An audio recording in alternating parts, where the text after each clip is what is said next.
एक छोटा सा गांव था, नाम था सुकूनपुर। वहां एक पेड़ था, गुलाबी पत्तों से भरा हुआ, जो सिर्फ छांव नहीं, सुकून भी देता था। जो भी उस पेड़ के नीचे आकर आराम करता था, हर किसी ने बोला, ये पेड़ में कुछ चमत्कारी है। जब भी इधर रुकता हूं तो एक सुकून मिलता है।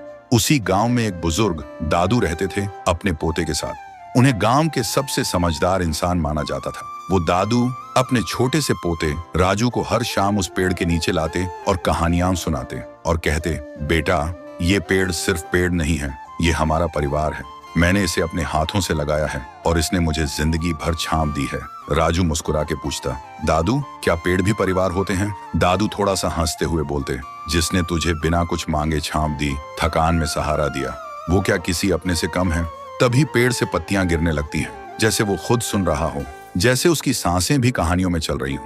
वक्त गुजरता गया, दादू बूढ़े हो गए और एक दिन दुनिया छोड़ गए और राजू भी अकेला उदास हो गया था। अब राजू हर दिन उसी पेड़ के नीचे लेट कर रहता था। एक दिन वो आंखों में आंसू लेकर पेड़ को देख के बोलता है, दादू, आइए ना, मुझे कहानी सुननी है। मैं खुद को बहुत ही अकेला महसूस करता हूँ। तभी पेड़ बोलने लगता है, राजू, तू अकेला नहीं है, मैं हूं ना, तेरा परिवार। राजू चौंक जाता है और बोलता है, तुम कैसे बोल सकते हो?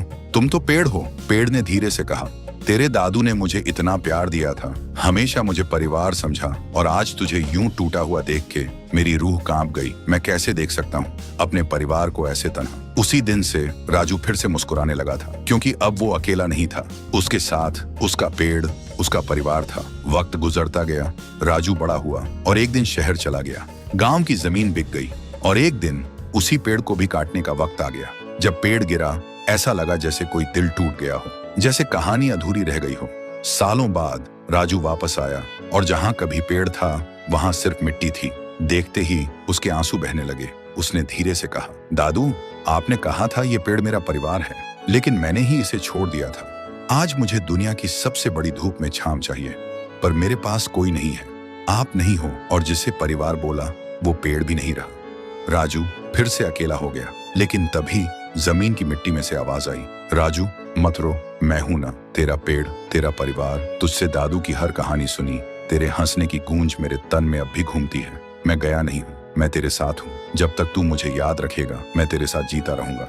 राजू चौंक गया, आंखों में आंसू पर एक हल्की सी मुस्कान।